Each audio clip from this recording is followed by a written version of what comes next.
Class 12 अध्याय 1 मानव भूगोल यानी कि ह्यूमन ज्योग्राफी का आज हम चैप्टर पढ़ेंगे।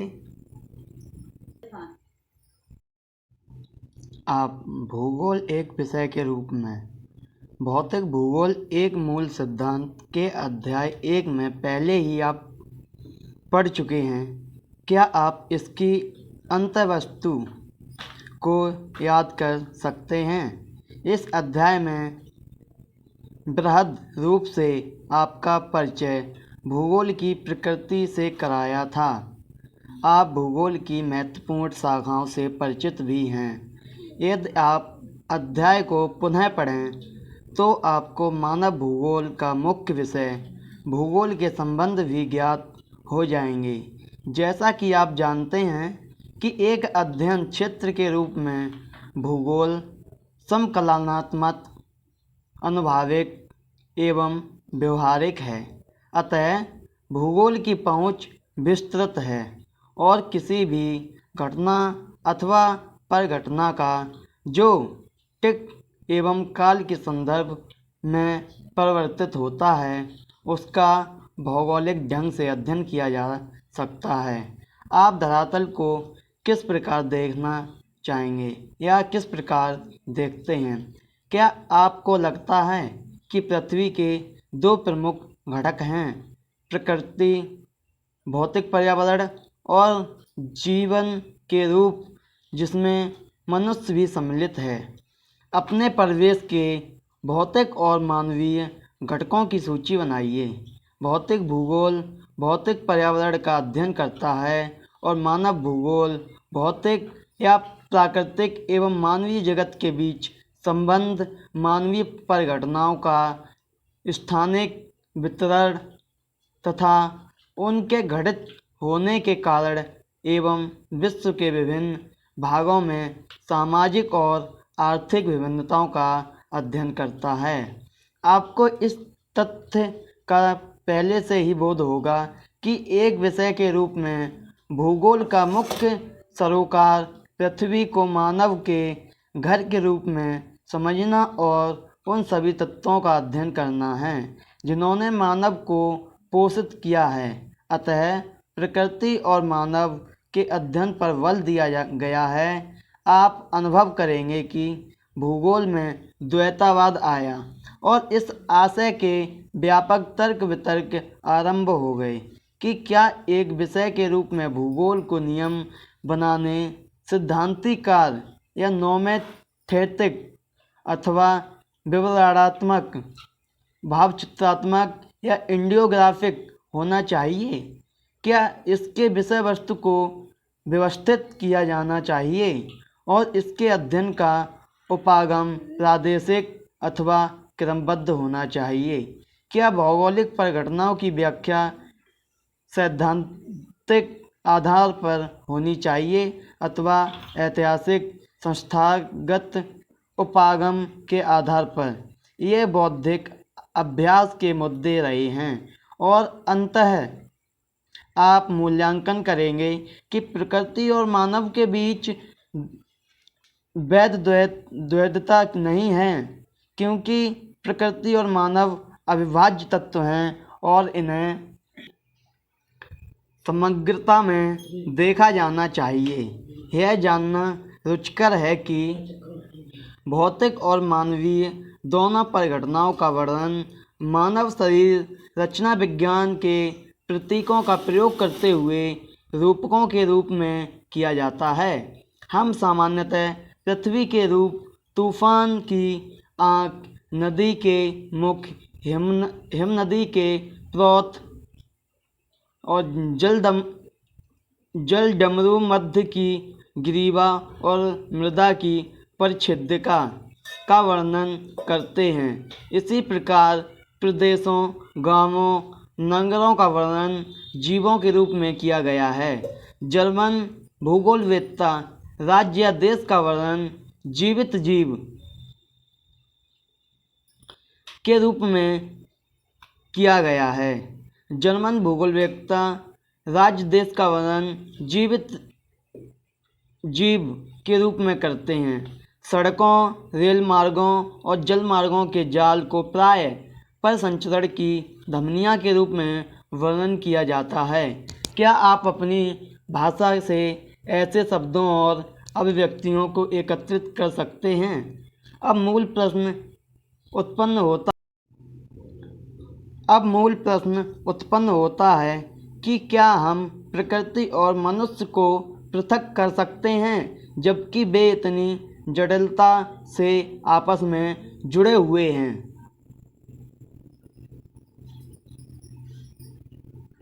मानव भूगोल की परिभाषाएं। रैटजेल के अनुसार, एलेंसी सेप्पल के अनुसार और पॉल विडाल डी लाव्लॉस के अनुसार। रैटजेल के अनुसार मानव भूगोल मानव समाजों और धरातल के बीच संबंधों का संश्लेषित अध्ययन है। एलेंसी सेप्पल के अनुसार ऊपर दी गई परिभाषा में संश्लेषण पर जोर दिया गया है। मानव भूगोल अस्थिर पृथ्वी और क्रियाशील मानव के बीच परिवर्तनशील संबंधों का अध्ययन करता है। पॉल विडाल डी लाव्लास के अनुसार हमारी पृथ्वी को नियंत्रित करने वाले भौतिक नियमों तथा इस पर रहने वाले जीवों के मध्य संबंधों के अधिक संश्लेषित ज्ञान से उत्पन्न कल्पना। मानव भूगोल पृथ्वी और मनुष्य के अंत संबंधों की एक नई संकल्पना प्रस्तुत करता है। मानव भूगोल की प्रकृति। मानव भूगोल भौतिक पर्यावरण तथा मानव जनित सामाजिक संस्कृति पर्यावरण के अंत संबंधों का अध्ययन उसकी परस्पर अन्योन्य क्रिया के द्वारा किया जाता है। आप अपनी कक्षा 11वीं की पुस्तक भौतिक भूगोल के मूल सिद्धांत में भौतिक पर्यावरण के तत्वों का अध्ययन कर चुके हैं। आप जानते हैं कि यह तत्व भू आकृति, मृदाएं, जलवायु, जल वनस्पति और विविध प्राणी जाति तथा वनस्पति जाति है। क्या आप उन तत्वों की सूची बना सकते हैं जिनकी रचना मानव ने भौतिक पर्यावरण द्वारा प्रदत्त मंच पर अपने कार्यकलापों के द्वारा की है? गृह, गांव, नगर, सड़कों व रेलों का जाल, उद्योग, खेत, पतन, दैनिक उपयोग में आने वाली वस्तुएं तथा भौतिक संस्कृति के अन्य सभी तत्व भौतिक पर्यावरण द्वारा प्रदत्त संसाधनों का उपयोग करते हुए मानव द्वारा निर्मित किए गए, जबकि भौतिक पर्यावरण मानव द्वारा बृहत स्तर पर परिवर्तित किया गया है।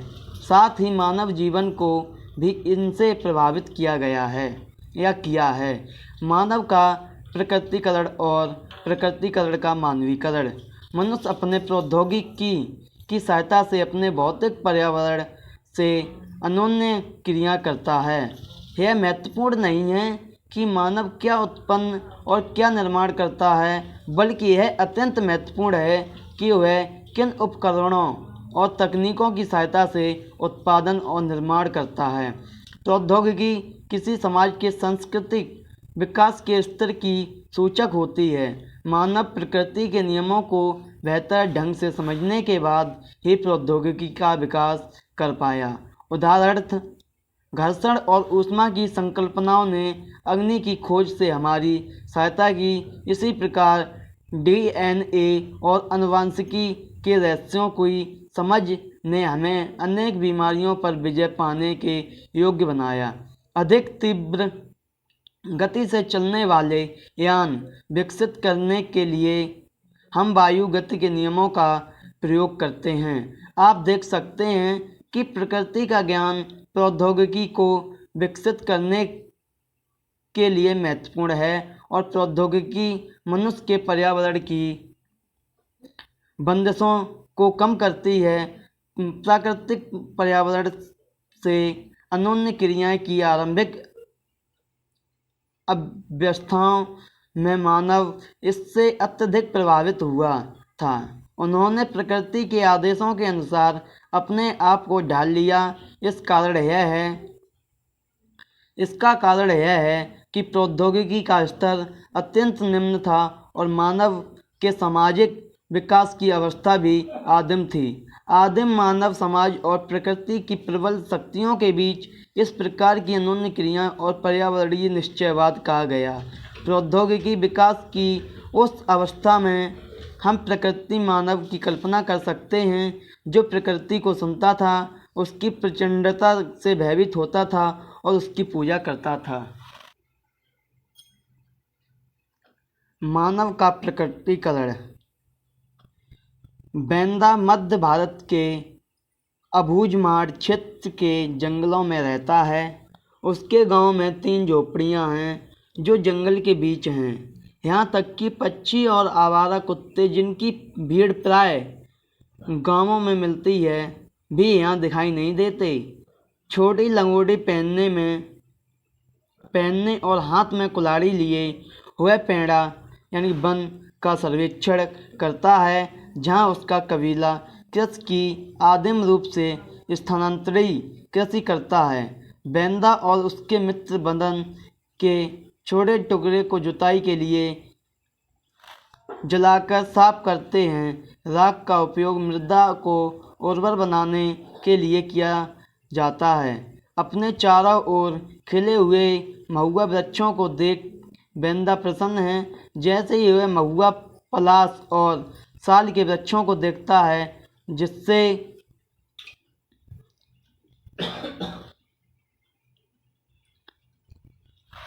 जिन्होंने बचपन से ही उसे आश्रय दिया, वह सोचता है कि इस सुंदर ब्रह्मांड का अंग बनकर वह कितना सौभाग्यशाली है।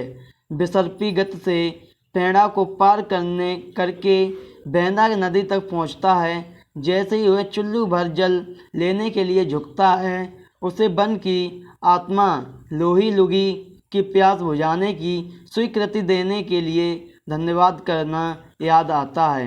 अपने मित्रों के साथ आगे बढ़ते हुए बेंदा गूदेदार पत्तों और कंदमूल को चबाता है। लड़के वन से गजहरा और कुचला का संग्रहण करने का प्रयास कर रहे हैं। यह विशिष्ट पादप है जिनका प्रयोग बेंदा और उसके लोग करते हैं। वह आशा करता है कि वन की आत्माएं दया करेंगी और उसे उन जड़ी बूटियों तक ले जाएंगी। ये आगामी पूर्णिमा को मधाई अथवा जनजाति मेले में वस्तु विनिमय के लिए अनावश्यक है। वह अपने नेत्र बंद करके स्मरण करने का कठिन प्रयत्न कर पाता है या करता है। उसे उसके बुजुर्गों ने उस जड़ी बूटियों और उसके पाए गए या पाए जाने वाले स्थानों के बारे में समझाया था। वह चाहता कि काश उससे अधिक ध्यानपूर्वक सुना होता। अचानक पत्तों से खड़खड़ाहट होती है। बेंदा और उसके मित्र जानते हैं कि भारी लोग हैं जो इन जंगलों में उन्हें ढूंढते हुए आए हैं। एक ही प्रभावी गति से बेंदा और उसके मित्र सघन वृक्षों के बितान के पीछे आश्रय अदृश्य हो जाते हैं और वन की आत्मा के साथ एकाकार हो जाते हैं, यानी कि मिल जाते हैं। एकाकार होना, एकजुट होना। बॉक्स की कथा। मानव का प्रकृतिकरण आर्थिक दृष्टि से आदिम समाज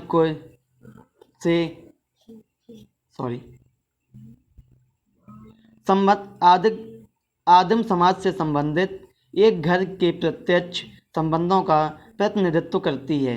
ऐसे अन्य आदिम समाजों के संबंध में पढ़े जो प्राकृतिक पर्यावरण के साथ पूर्णतः सामंजस्य बनाए हुए हैं।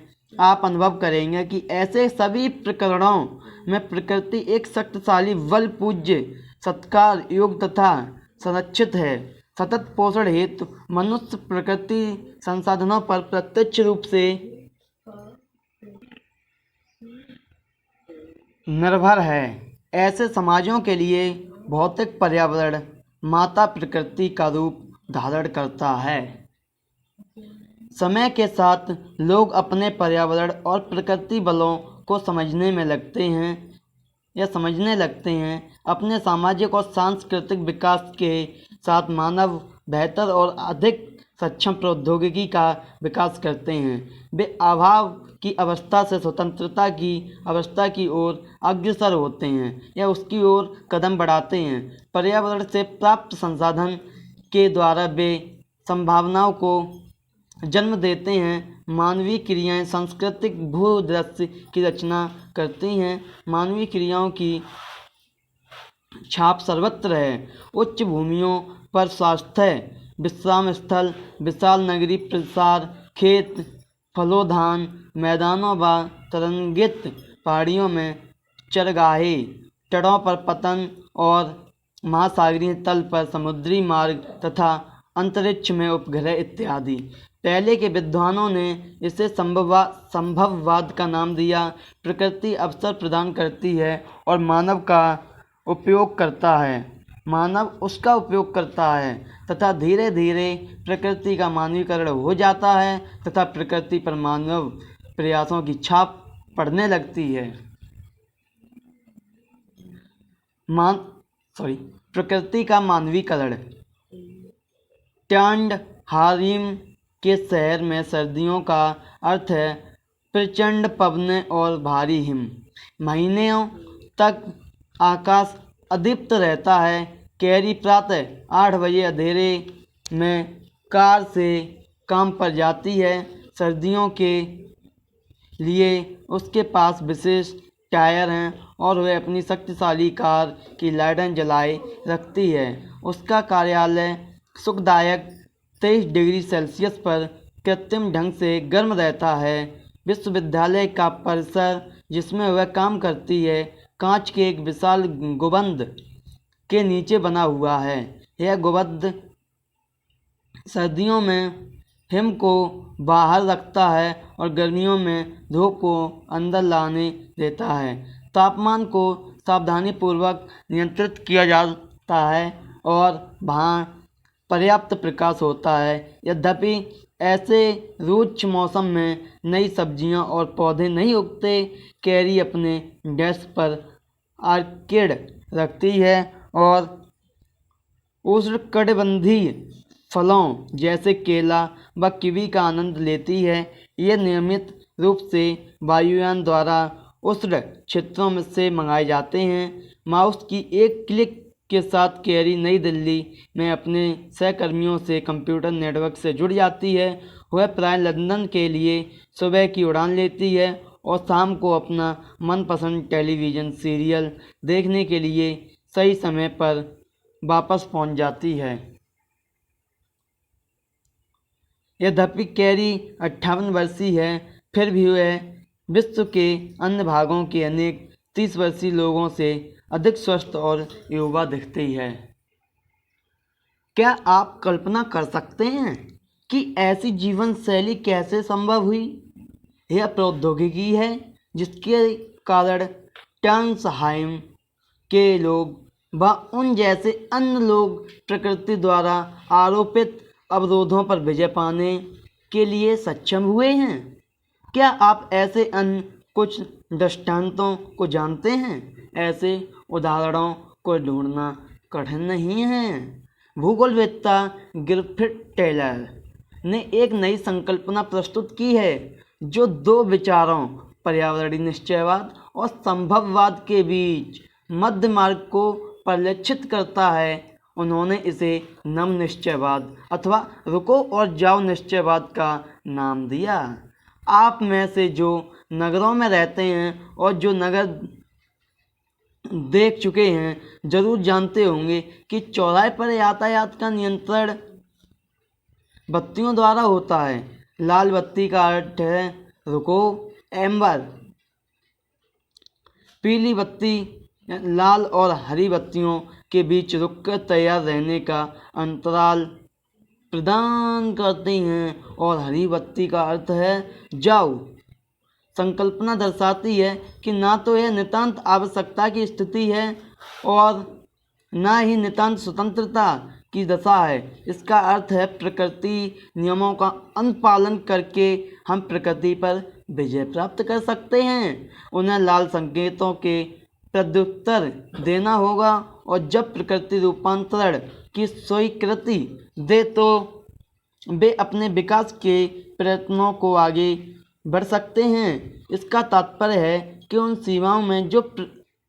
सीमाओं में जो पर्यावरण की हानि न करती हो संभावनाओं को उत्पन्न किया जा सकता है तथा अंधाधुंध रफ्तार दुर्घटनाओं से मुक्त नहीं होती है। विकसित अर्थव्यवस्था के द्वारा चली गई मुक्त चाल के परिणाम स्वरूप हरित गृह प्रभाव, ओजोन परत अवक्षय, भूमंडलीय तापन, पीछे हटती हिमनदियाँ, निम्नीकृत भूमियाँ हैं। नवनिश्चयवाद संकल्पनात्मक ढंग से एक संतुलन बनाने का प्रयास करता है जो संभावनाओं के बीच अपरिहार्य चयन द्वैतावाद को निष्फल करता है। समय के गलियारों से मानव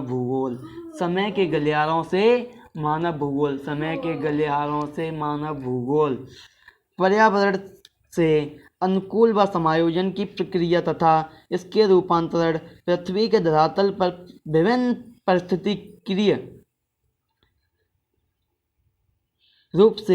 पारिस्थितिकीय निकेत में मानव के उदय के साथ आरंभ हुआ है। इस प्रकार यदि हम पर्यावरण और मानव को अन्योन्य क्रिया से मानव भूगोल के प्रारंभ की कल्पना करें तो इसकी जड़ें इतिहास में अत्यंत गहरी हैं यानी कि अधिक गहरी हैं, बहुत गहरी हैं।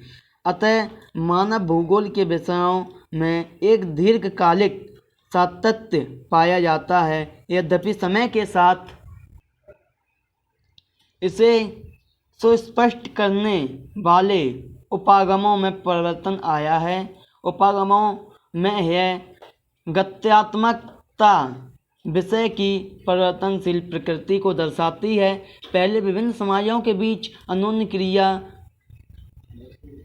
नगण्य थी और एक दूसरे के बारे में ज्ञान था वो सीमित था। यात्री और अन्वेषक अपने यात्रा क्षेत्रों के बारे में सूचनाओं का प्रसार किया करते थे।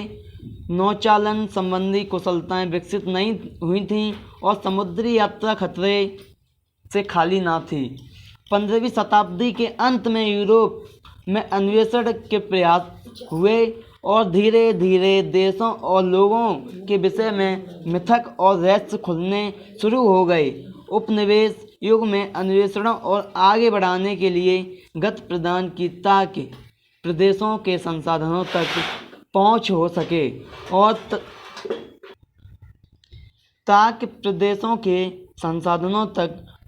सके और तालिकायुक्त सूचनाएं प्राप्त हो सकें। यहाँ आशय गहन ऐतिहासिक विवरण यह प्रस्तुत करने का नहीं है, केवल आपको मानव भूगोल के क्रमिक विकास की प्रक्रियाओं से अवगत कराने का है। संक्षिप्त तालिका 1.1 आपको भूगोल के उपक्षेत्र के रूप में मानव भूगोल की विस्तृत अवस्थाओं से परिचित कराएगी। मानव भूगोल कल्याणकारी या मानव भूगोल की कल्याणपरक अथवा मानवतावादी विचारधारा का संबंध मुख्यतः लोगों के सामाजिक कल्याण से या के विभिन्न पक्षों से था। इनमें आवासन, स्वास्थ्य और शिक्षा जैसे पक्ष सम्मिलित थे। भूगोलवेत्ताओं ने पहले ही स्नातकोत्तर पाठ्यचर्या और सामाजिक कल्याण के रूप में भूगोल को एक कोर्स आरंभ कर दिया। आमूलवादी विचारधारा, जिसे रेडिकल विचारधारा भी कहा जाता है, आमूलवादी विचारधारा ने निर्धनता के कारण बंधन और सामाजिक असमानता की व्याख्या के लिए मार्क्स के सिद्धांत का उपयोग किया। समकालीन सामाजिक समस्याओं का संबंध पूंजीवाद के विकास से था। व्यवहारवादी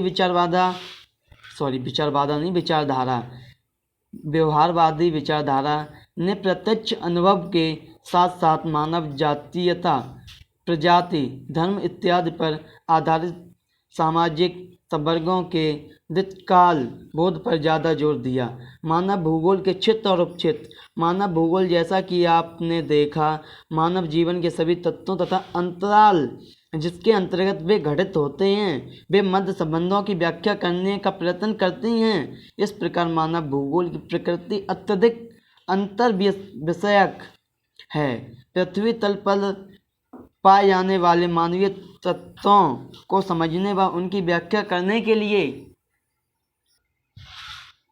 मानव भूगोल सामाजिक विज्ञानों के सहयोगी विषयों के साथ घनिष्ठ अंतराप्रस्थ विकसित करती है। ज्ञान के विस्तार के साथ नए उपक्षेत्रों का विकास होता है और मानव भूगोल के साथ भी ऐसा ही हुआ। आइए मानव भूगोल के क्षेत्रों और उपक्षेत्रों का परीक्षण करें।